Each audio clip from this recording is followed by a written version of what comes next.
பரிசுத்தப்படுவதாக. இந்த சாயங்கால நேரத்தில் கர்த்தருடைய நாமத்தை நாம் ஒருமித்து மகிமைப்படுத்த போகிறோம்.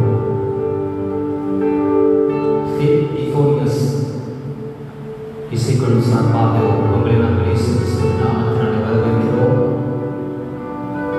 இந்த சாயங்கால நேரம் நாங்கள் ஒருமித்து கர்த்தரை ஆராதிக்க போகிறோம். கர்த்தருடைய வசனத்தை கேட்க போகிறோம். தேசங்களுக்காக நாம் ஜெபிக்க போகிறோம். எங்களோடு கூட சேர்ந்து இந்த லைவ் ஆராதனையை பங்கு கொள்ளும்படியாக உங்களை நாங்கள் அன்போடு வருகிறோம். அப்படி எல்லோரும் கண்களை மூடி பரலோகத்தின் தேவனை நோக்கி பார்க்கலாமே. எங்களை அறிவடைச்சவரை இந்த நல்ல நாளுக்காக நன்றி செலுத்துகிறோம். வேதம் சொல்லுகிறது, 2-3 பேர் என்னுடைய நாமத்தில் அழைக்க கொள்கிறார்கள், அவர்கள் நடுவில் நான் வாசம் செய்வேன் என்று வாக்கு கொடுத்த அன்புள்ள இயேசு சுவாமி, இந்த சாயங்கால நேரத்தில் நாங்கள் உண்மை மகிமைப்படுத்துகிற நேரத்தில் பிரசனத்தினாலே நாம் மூணுபடியாக நாங்கள் சொல்கிறோம். இந்த இடத்தில் நாங்கள் செய்கிற ஒவ்வொரு காரியங்களிலும் உங்கள் நாம மாற்றம் மகிமைப்படுவதாக. எங்கள் பாடல் ஆராதனை, எங்கள் விண்ணப்பங்கள் உங்களுடைய சமூகத்தை ஏறெடுக்கப்படும்படியாக நாங்கள் சொல்கிறோம்.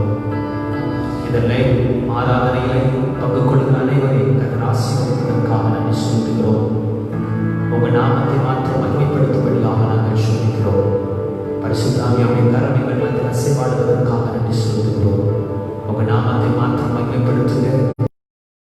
நாமத்தினாலே கேட்டுக்கொள்கிறோம் நல்ல பிதாவே.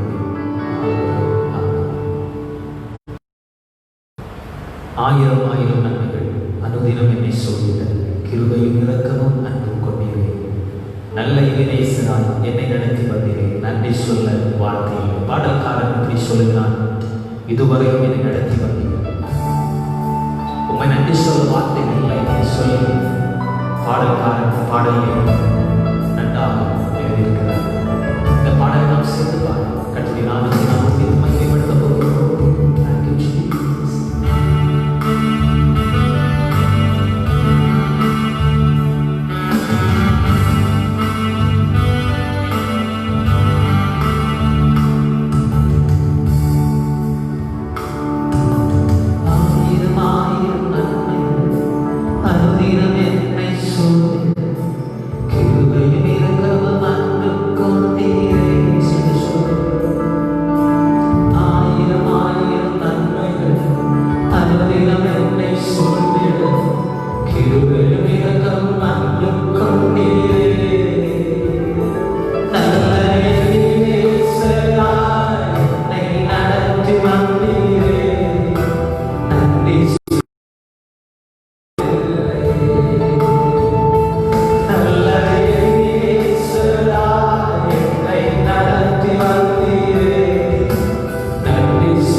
என் கூடவே இருந்தோ இயேசுவே முடியாது. என் பக்கத்திலே இருந்தோ இயேசுவே நீர் இல்லாமல் நான் வாழ முடியாது. உலகத்தில் இருக்கிற எல்லா உறவுகளும் நண்பர்களும் நம்மை, ஆனால் சிலுவையிலே அறையப்பட்ட இயேசு அவர் சொல்கிற வார்த்தை, நான் உன்னோடு கூட இருந்தேன், ஒன்றும் நிமித்தம் நான் பெரிய காரியங்களை செய்வேன். அந்த பாடல் நாம் சேர்ந்து கற்றை நாம் ஆராய்ந்து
குஷ்டரோகி போல சைரவனுக்கும் தினாதரை ஓடி படுக்கொண்டிருக்கும் போது அவன் சொன்ன வார்த்தை கர்த்தரெல்லாம் தந்தார்.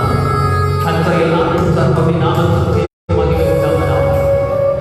இந்த வாழ்க்கையில் கஷ்டங்கள் வரும்போது, பலவீனங்கள் வரும்போது நமக்கு மருத்துவனாக இருந்து நமக்கு அற்புதத்தை செய்ய வேண்டும்.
மரித்து போன அந்த மகனை பெட்டியில் வைத்துக் கொண்டு ஒரு கூட்டம் ஜனங்கள் கடந்து வரும்போது இயேசு அவள் பக்கம் கடந்து சென்று, மகளே அழாதே என்று சொல்லி அவர் தொட்டவுடனே அந்த மரித்து போன அந்த வாலிபன் அந்த பெட்டிற்குள்ளானது வெளியே வர ஆரம்பித்தார். இந்த இரவு நேரத்தில் கூட நம்முடைய கண்ணீரை பார்த்து அவர் மறுநடந்து போகிறதை அல்ல, நம்முடைய கண்ணீர் பக்கத்தில் நின்று கொண்டு மகனே அழாதே, மகளே அழாதே என்று சொல்லி நம்மை கட்டி பிடித்து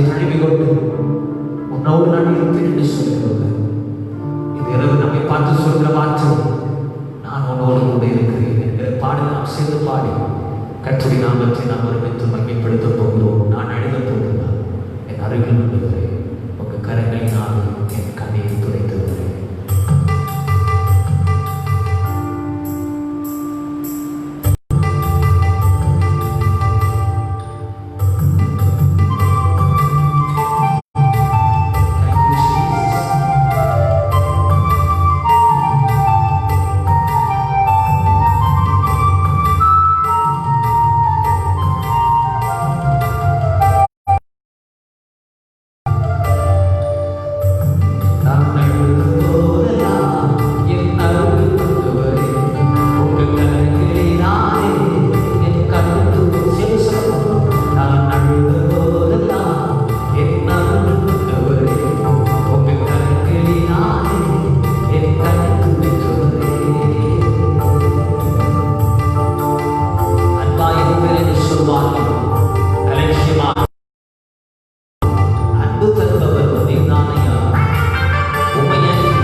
பாவியாக வாழ்ந்திருந்த போது நம்முடைய பாவங்களை மன்னிப்பதற்காக சிலுவையில் ரத்தம் சிந்தினார்.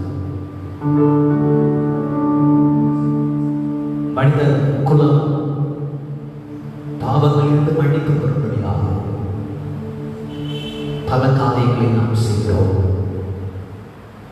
ஆனால் ஒரு விசை இயேசு என்று கூப்பிட்டு பாருங்கள், இயேசு என்று சொல்லி பாருங்கள். உங்கள் வாழ்க்கைக்குள்ளாக நன்மை உண்டாகும். ஒரு பாவ வாழ்க்கை அவர் மன்னிப்பார். என் வாழ்க்கையில பாவத்திலிருந்து விடுதலை முடியவில்லை. நான் செய்த குற்றம், நான் செய்த பாவம் என் மனதுக்குள்ளாக திரும்பவும் எங்கோ பண்ணிக் கொண்டிருக்கும் போது, என் குடும்பத்தோடு நான் செய்த காரியம், என் பிள்ளைகளோடு நான் செய்த காரியம், என் மனைவியோடு நான் செய்த பாவம், என் புருஷனோடு நான் செய்த பாவம், நான் செய்த பாவம் என்னுடைய இதயத்தின் ஆழங்களில் வெளிப்பட்டுக் கொண்டிருக்கும் போது, இந்த லைவ் பார்த்து கொண்டிருக்கிற தெய்வத்திலே உன் பாவத்தை மன்னிக்கிறவர் நீ ஆராதிக்கிற நசமாக இயேசு கிறிஸ்து 2000 வருஷங்களுக்கு முன்பாக மனிதவர்களின் பாவத்திற்காக அவர் சிலுவையிலே ரத்தம் சிந்தினார். அவர் நீதிமானாக இருந்து அவர் மேல் பொய்யை சுமத்திக் கொண்டு சிலுவையிலே அடித்தார்கள். சிலுவையிலே அவர்களை கொன்று தூக்கினார்கள். சிலுவையிலே தொங்கி நிற்கிற இயேசு, 2 பக்கத்திலே 2 கண்ணர்கள், ஒரு கண்ணர் அந்த பரிசுத்தவானாக இருக்கிற இயேசுவை பார்த்து சொல்லுகிற வார்த்தை, நீ பரத்திற்கு ஏறும்போது என்னை நினைத்து பாரு. அப்பொழுது இயேசு அவனை பார்த்து சொன்ன வார்த்தை, இன்று இப்பொழுது என்னோடு கூட நீ பரதேசித்தாய். உலகத்துடைய காரியங்கள், உலகத்தை நாம் செய்கிற காரியங்கள் பாவ மன்னிப்பு கொடுக்கப்படாது. ஆனால் இயேசுவை சொல்லி நோக்கி பார்க்கிறவர்கள், இயேசுவை ஏற்றுக்கொள்கிறவர்கள், இயேசுவை ரட்சகராக ஏற்றுக்கொள்கிறவர்களை பார்த்து அவர் சொல்கிற வார்த்தை, என்னோடு கூட பரதேசித்தாய். இயேசுவுக்கு எந்த வாழ முடியாது. இந்த நேரத்தில் எத்தனை சொல்ல முடியும்? நான் இயேசுவுக்காக காத்திருக்கிறேன். ஆவியா இருக்கையே அன்பா தாய் உன்னை தேடி வந்தாரே, உன்னை தொல்லாமலே மாறி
இன்று உலகம் முழுவதிலும் கொரோனா என்கிற பயங்கரமான வியாதி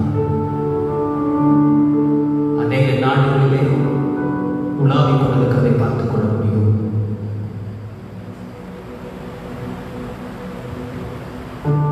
அழகுள்ளவன் என்று பாராதபடி, பணமுள்ளவன் என்று பாராதபடி, ஏழை என்று பாராதபடி, படிப்புள்ளவன் என்று பாராதபடி, எல்லா மதத்தினரையும், எல்லா ஜாதிகளையும், எல்லா ஜனத்தையும் ஒருபோல ஆட்டி அமைத்துக் கொண்டிருக்கிறது தான் கொரோனா என்கிற இந்த வியாதி.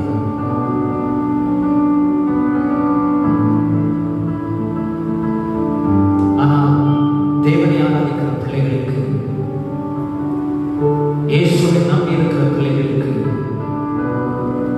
ஒன்றும் தீங்காக அமைவதில்லை.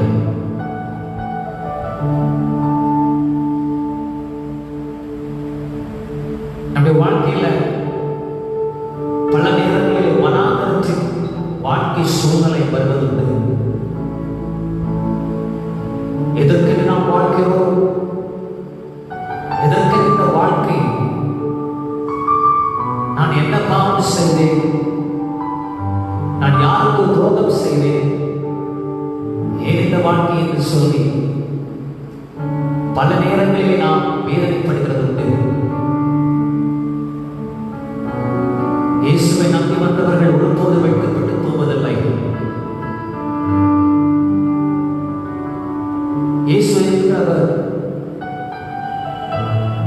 மனகுலத்தின் பாவத்திற்காக உலகத்திலே பிறந்து வளர்க்கப்பட்டு பாடுகளுக்கு அனுபவித்தவராக தான் அவர் பரலோகத்தில் எடுக்கப்பட்டார். அப்படி என்றால் ஒரு கிறிஸ்தவ வாழ்க்கை என்பது பாடுகள் வழியாக போக வேண்டிய வாழ்க்கை தான் கிறிஸ்தவ வாழ்க்கை. மார்க்கு எழுதின நிருபம் 1ஆம் அதிகாரம் 12-13 வசனங்கள். உடனே ஆவியானவர் அவரை இயேசுவை வனாந்திரத்திற்கு போகும்படி ஏவினார்.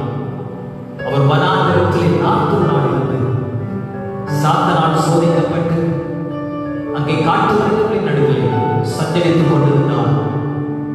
தேவ தூதர்கள் அவருக்கு ஊழியம் செய்தார்கள். அன்பான தெய்வத்திலே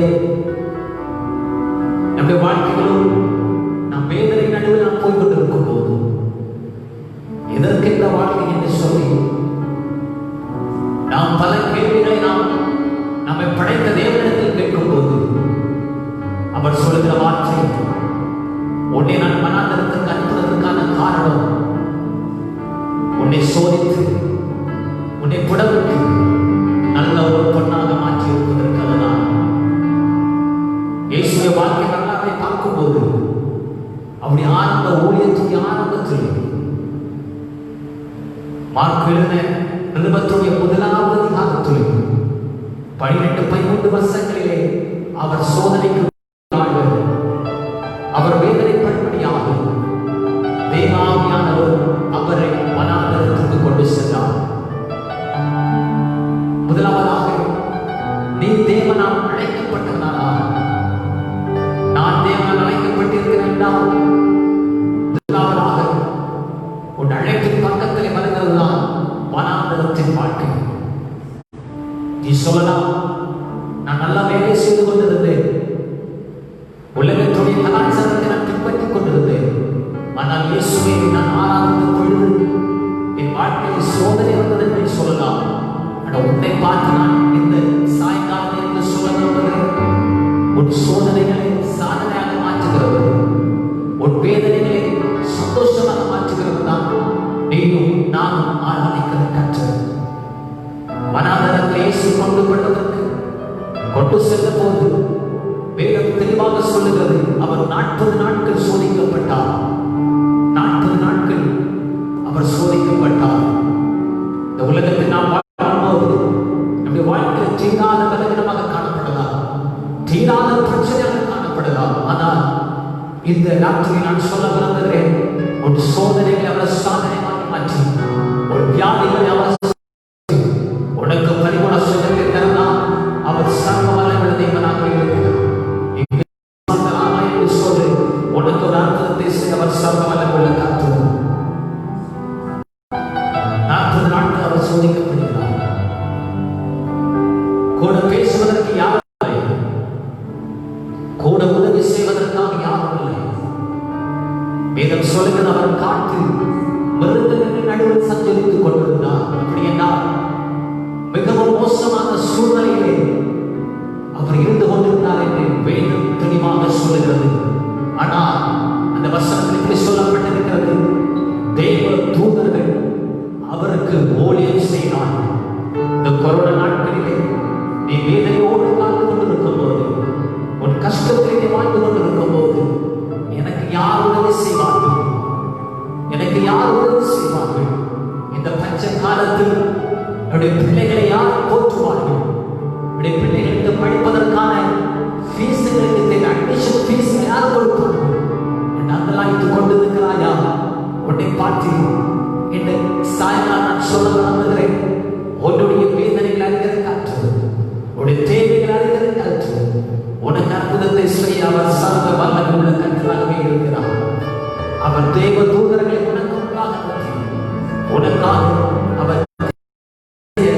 அவர் சர்வ வல்லமையுள்ள தேவன். நம்முடைய வாழ்க்கையில் சோதனை வரும்போது நாம் புரிந்து கொள்ள வேண்டிய விஷயம், சோதனை காலத்தில் நாம் உண்மையாக தேவ சமூகத்தில் உண்மையாக இருக்க வேண்டும். இந்த உலகம் முழுவதிலும் கொரோனா காலத்தில் வாழ்ந்து கொண்டிருக்கும் போது அநேக ஜனங்கள் கஷ்டப்பட்டு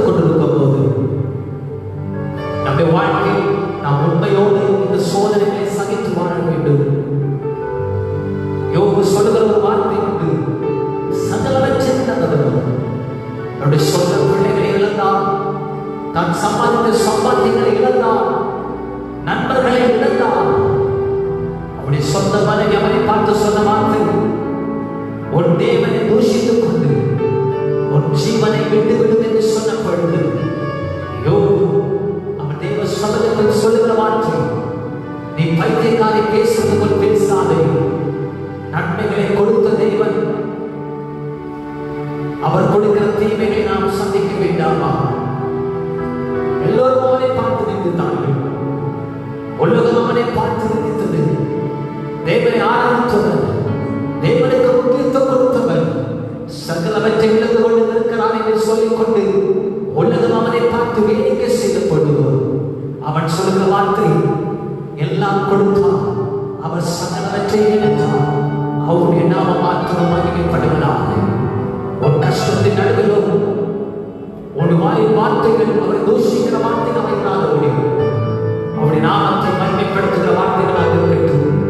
நம்முடைய வாழ்க்கையில் வேதனைகள் வரும்போது நாம் தேவனை தூஷிக்கிறவர்களாக இருக்கிறோம். ஆனால் இந்த இரவில் நான் சொல்கிறேன், நம்முடைய வாழ்க்கையில் வேதனைகள் வரும்போது தேவனை தூஷிக்காதபடி, அப்பா நீங்க சகல நன்மைகளை கொடுத்தீங்க, ஆனாலும் இந்த துக்க நாட்களிலும் அவருடைய சமூகத்திற்கு நான் நன்மை செலுத்துகிறேன் என்று சொல்லி தெய்வ சமூகத்திற்கு முன்பாக நான் நன்மை செலுத்துவோம் என்றார்.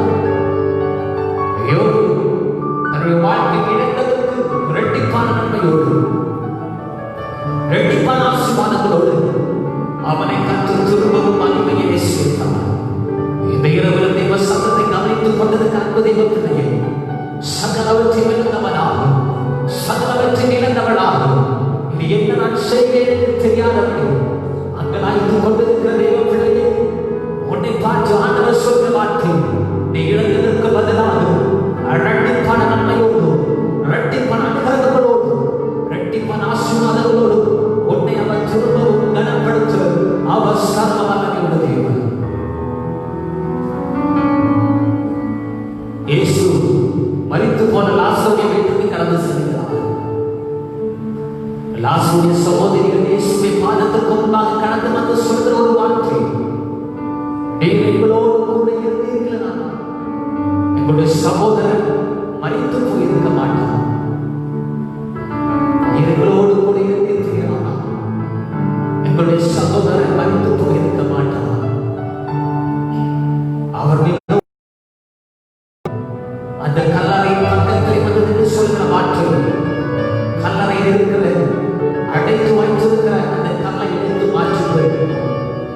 இயேசு வாழ்ந்த காலத்திலே ஒரு மனுஷன் மரித்து போனார். மரித்து போன அந்த சவத்தை, அந்த சடலத்தை ஒரு கல்லறைக்குள், கல்லில் செய்யப்பட்ட ஒரு கல்லறைக்குள் வைத்து ஒரு பெரிய கல்லால் அடைத்து வைப்பார்கள். இயேசு போய் சொல்லுகிற வார்த்தை, அந்த கல்லை உருட்டி மாற்றுங்கள். கூடி நின்றவர்கள் பார்த்து வெட்கப்பட்டார்கள், சிரித்தார்கள். ஆனாலும் சில ஜனங்கள் அந்த கல்லை புரட்டி மாற்றினார்கள். அப்படி சொன்ன வார்த்தை, லாசருவே வெளியே வா என்று அவர் சொல்ல ஆரம்பித்தார். அவர் சொல்ல ஆரம்பித்த பொழுது அந்த லாசரு மரித்து போயிருந்த அந்த சடலத்திற்குள்ளாக ஜீவன் வந்து அந்த கல்லறைக்குள்ளாக இருந்தால் வெளியே வர ஆரம்பித்தார். வெளியே வந்த கர்த்தருடைய நாமத்தை மகிமைப்படுத்த ஆரம்பித்தார். இந்த இரவு தெய்வ சமூகத்திலே, தெய்வ சமூகத்தில் தெய்வ சத்தத்தை கேட்டுக் கொண்டிருக்கிற கல்லறைக்குள்ளாக இருக்கிற வாழ்க்கையாக இருக்கலாம். எல்லாம் இழந்து போனவனாக, எல்லாம் இழந்து போனவனாக, உன்னுடைய முகத்தை வெளியே காட்ட முடியாதபடி,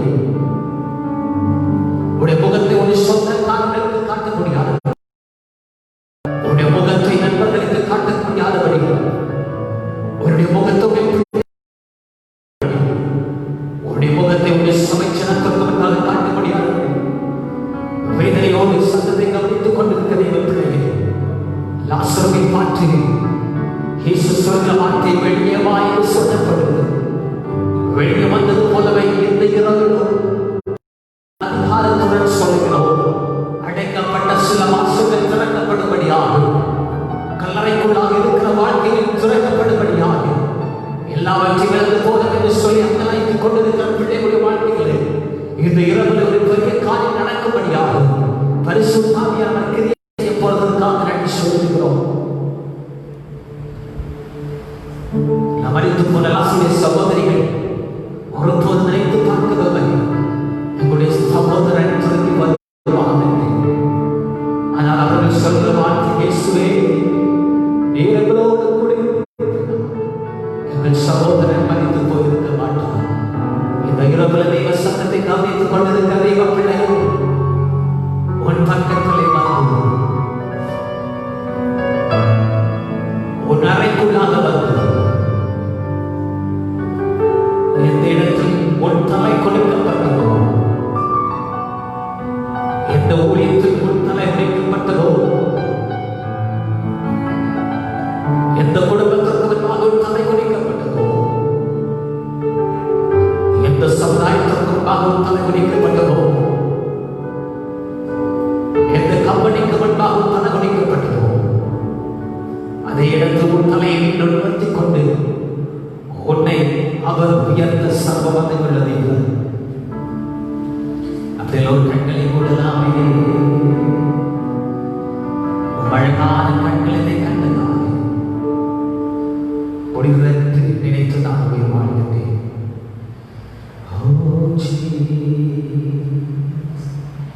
யாரும் அறியாத என்னை இரண்டாய் அறிந்து தேடி வந்த நல்ல இயேசுவே.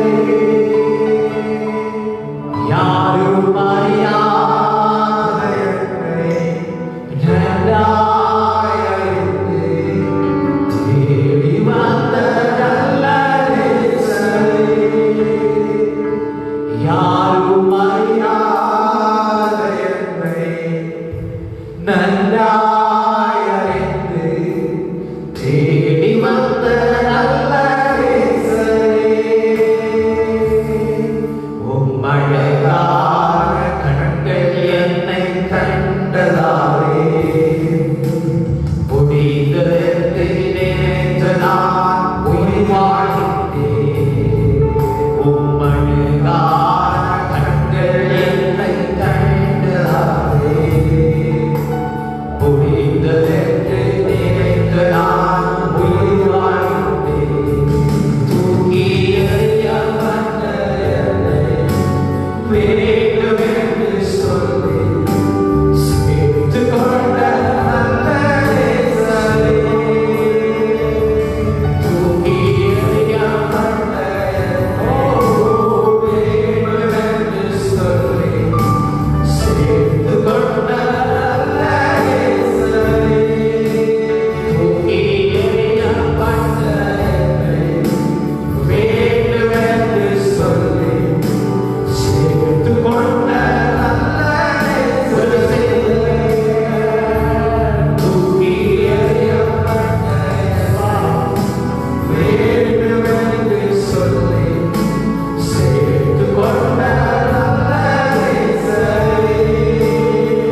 முடிந்தது என்று சொல்லி நான் கண்டறோம்.